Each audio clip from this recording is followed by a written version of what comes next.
Praise Lord everyone, how are you all? Hope you all are doing good. Welcome back to Daily Vlogs. Morning లేవగానే ఒక చిన్న Bible verse చదువుకొని ఇంకా వంటగదిలోకి వచ్చేసాను. ఈరోజు ఏం చేయాలి అండ్ లంచ్ బాక్స్కి ఏం చేయాలి, ఫ్రిడ్జ్లో నుంచి తీసి పెట్టుకోవాల్సినవన్నీ కాసేపు తీసి బయట పెట్టేసుకుంటాను అనమాట. అండ్ రాత్రి పెరుగు తోడు పెట్టాను, అది కూడా తీసి ఫ్రిడ్జ్లో పెట్టేశాను. అండ్ బియ్యం కడిగేసి పక్కన పెట్టేశాను. సో ఇలాగా ఏవి ఫస్ట్ ఒకవేళ పప్పు చేశానంటే ఫస్ట్ బియ్యము పప్పు రెండు ఒకటేసారి కడిగి పెట్టేసుకుని కొంచెం సేపు నానబెడతాను. తర్వాత పాలు కానీ ఇంకేమైనా ఒకవేళ బ్రేక్ఫాస్ట్కి ఏమైనా ఇడ్లీ కానీ ఏమైనా ఉంటే అవి చేసేసుకుంటాను. ఈలోపు పాలు మనం మరిగిపోగానే రైస్ పప్పు ఇవన్నీ పెట్టేస్తాను. సో ఇలాగా నేను కిచెన్లో ఎక్కువ టైం వేస్ట్ చేయకుండా త్వరగా పనులు చేసేసుకొని వచ్చేస్తాను అనమాట. బట్ ఒక్కొక్కసారి జెస్సీ వరకే ప్రిపేర్ చేస్తాను, ఒక్కోసారి లంచ్ నేను 11:30కి అలాగా ప్రిపేర్ చేస్తాను. ఒక్కోసారి ఎర్లీ మార్నింగ్ అవుతుంది, ఒకసారి లేట్ అవుతుంది అనమాట.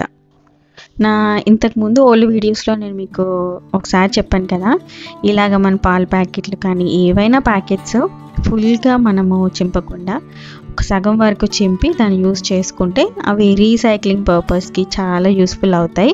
అంటే ఆ బిట్స్ అండ్ పీసెస్ కూడా చాలా చాలా ఇంపార్టెంట్. సో అది మళ్ళీ మీకు గుర్తు చేద్దామని మళ్ళీ ఒకసారి చూపిస్తున్నాను. సో నేను మీకు ఒక క్విక్ అనౌన్స్మెంట్ చేస్తాను. ఈ వీడియో వచ్చే లోపల నేను ఆల్రెడీ అనౌన్స్ చేసేసే ఉంటాను అనమాట. ఏంటంటే ఒక న్యూ వెబ్సైట్ని లాంచ్ చేసాము. అందులో ఆల్ సిల్క్ శారీస్ అనేవి అవైలబుల్ ఉంటాయన్నమాట. ఒక్కసారి మీరు ఆ పేజ్ని గో త్రూ అవ్వండి, మీకు నచ్చితే కనుక తప్పకుండా సపోర్ట్ చేయండి. ఒకసారి ఆ పేజ్ వెళ్ళి ఒకసారి చెక్అవుట్ చేయండి, మీకు నచ్చితే కనుక తప్పకుండా షాపింగ్ చేయండి. అండ్ లింక్ వచ్చేసి డిస్క్రిప్షన్లో మెన్షన్ చేస్తాను, ఒకసారి పేజ్ని చెక్ చేయండి. అండ్ పేజ్ వచ్చేసి అనూస్ రాయల్ సిల్క్. అప్పటికప్పుడు తీసుకునే డెసిషన్ అంటే కాదండి, కొన్ని మంత్స్ నుంచి మనసు పెట్టి థింక్ చేసి దాని మీద కొంచెం గ్రౌండ్ వర్క్ చేసి అన్నీ కొంచెం దాని ప్రోస్ అండ్ కాన్స్ అసలు ఎలా ఉంటాయి అన్నీ చెక్ చేసుకున్న తర్వాతే పేజ్ వెబ్సైట్ని అయితే ఆయన రిలీజ్ చేశారనమాట. సో మీరు ఒకసారి చెక్ చేయండి, మీకు తప్పకుండా నచ్చుతుంది అనుకుంటున్నాను. అండ్ ఇది new update. So coming to the vlog. ఈరోజు నేను బ్రేక్ఫాస్ట్ ఇడ్లీ చేస్తున్నాను. ఇడ్లీలోకి రాత్రి కొత్తిమీర పచ్చడి చేసి పెట్టేశాను. మార్నింగ్ కొంచెం హడావిడిగా ఉంటుంది, అవి మళ్ళీ అన్నీ సపరేట్గా వేయించి పెడతాను కదా, సో టైం పడుతుందని నైటే చేసాను అనమాట.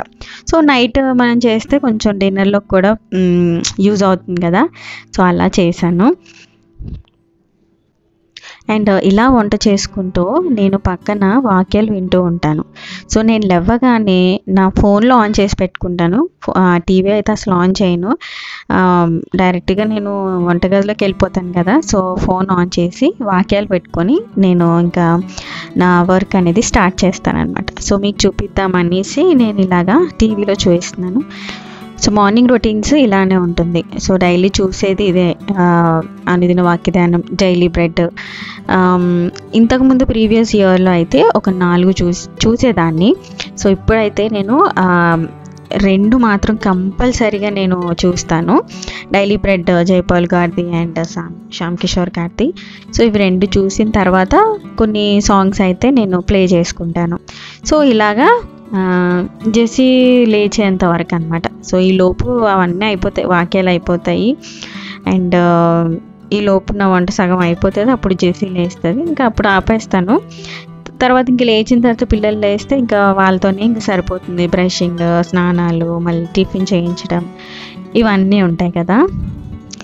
సో ఈరోజు లంచ్ బాక్స్లోకి అండ్ మాకు కూడా ఆనపకాయ కూర చేస్తున్నాను.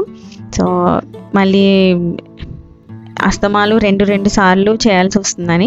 అండ్ అసలు ఇది సమ్మర్ సీజన్ కదా, సో నేను ఎక్కువసేపు అయితే కిచెన్లో అస్సలు వేస్ట్ చేయను టైం. సో త్వరగా చేసేసుకుందామని మార్నింగే అందరికీ కలిపి చేస్తున్నాను. నేను ఎందుకు 2 సార్లు చేస్తానంటే మా పిల్లలు కారంగా ఉంటుందని సరిగ్గా తినరనమాట. సో మళ్ళీ దాని లంచ్ బాక్స్ని మళ్ళీ వెనక్కి తీసుకొచ్చేసి. సో తన కోసం నేను కొంచెం మైల్డ్గా ఉండేలాగా చూసుకుంటాను కారము. సో అందుకని నేను మార్నింగ్ ఒకసారి మళ్ళీ మిడ్ మార్నింగ్ ఒకసారి లంచ్ చేయాల్సి వస్తుంది. సో ఈరోజు అయితే నేను అందరికి ఒకటేసారి కలిపేసి చేస్తాను, సో ఎక్కువ కారం లేకుండా. రీసెంట్గా మనం న్యూస్లో చూస్తున్నాం కదా, పాస్టర్ గారు ప్రవీణ్ పగడాల గారు నిద్రించారని. సో అదొక అనుమానాస్పద మృతిలాగా, అండ్ అంటే అది ప్రమాదం కాదు, హత్య అని అనుకుంటున్నారు. సో ఈ విషయం తెలియగానే అందరూ పాస్టర్లు వచ్చేసారు, ఐక్యంగా ఉన్నారు. అది ఇలాంటి టైంలో అది చాలా అవసరం. అందరము కలిసికట్టుగా ఉన్నాము అనేది ఇతరులకి తెలియాలన్నమాట. అంటే మనకెందుకులే అని మనం పక్కకి వెళ్ళిపోయామనుకోండి, నెక్స్ట్ టర్న్ తెలియదు కదా. సో ఇలాంటి సమయంలోనే అందరం ఐక్యంగా ఉండాలి. అండ్ నాకు ఏమనిపించిందంటే, ఇది వరకు మన పాత రోజుల్లో మనము అప్పుడు ఉండలేకపోయినా రికార్డ్స్ ఉంటాయి కదా, అందరూ కలిసి ఐక్యంగా ఉన్నారు అని. మన చిన్నప్పుడు కూడా అందరం కలిసే ఉన్నాం. ఎలాంటి రిలీజియన్ అనేది మనకి తెలియదు, అండ్ మనం అలాంటి టాపిక్స్ మనం మాట్లాడుకోలేదు. అండ్ రీసెంట్ టైమ్స్లోనే మనము లాస్ట్ ఇయర్ నుంచి మనం వింటూ ఉన్నాము ఏంటంటే, ఈ రిలీజియన్స్ ఎక్కువగా అయిపోతుంది అనమాట. దీని మీద వార్ జరుగుతుంది బాగా. సో తెలీదు మనం ఏమైనా ఎండ్ టైమ్స్లో ఉన్నామా అని ఒక్కోసారి అనిపిస్తుంది. సో మనం జాగ్రత్తగా మనము ప్రార్థనలో ఎక్కువగా గడపాలి. సో ఇలాంటివన్నీ చూసినప్పుడు మనకు అనిపిస్తుంది, దేవుడు ఎందుకు ఇంత సైలెంట్గా ఉన్నాడు, ఎందుకు మనకి ప్రాపర్ ఆన్సర్ రావట్లేదు అని మనం అనుకుంటాము. But God is seeing everything అండి. ఏంటంటే రీసెంట్గా విన్నాను వాక్యము, ప్రవీణ్ గారు చెప్పిన వాక్యమే హబక్కూకు గురించి చెప్పారు.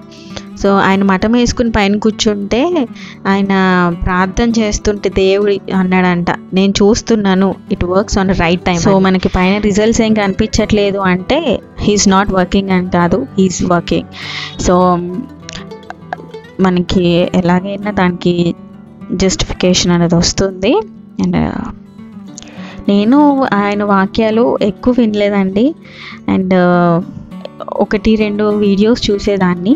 అయితే ఇప్పుడు అయితే ఆయన వాక్యాలు వింటుంటే ఎంత లోతుగా, ఎంత అర్థమయ్యేలాగా, ఎంత సూటిగా ఉన్నాయో. అసలు ఎన్ని రోజులు ఎందుకు వినలేదా ఈ వాక్యాలు, ఎందుకు నా దగ్గర వరకు అంటే నా నోటిఫికేషన్కి ఎందుకు రాలేదా అనిపించింది. సో మనం అందరం గుర్తుపెట్టుకోవాల్సిన విషయం, God is working, God is seeing everything. So దేవుడు చూచుచున్న దేవుడు కాబట్టి మనం జాగ్రత్తగా ఉండాలి. సో ఇదండి ఇవాళ వీడియో. హోప్ మీ అందరికీ వీడియో నచ్చింది అనుకుంటున్నాను. See you all in next video. Bye bye. Praise God. Amen.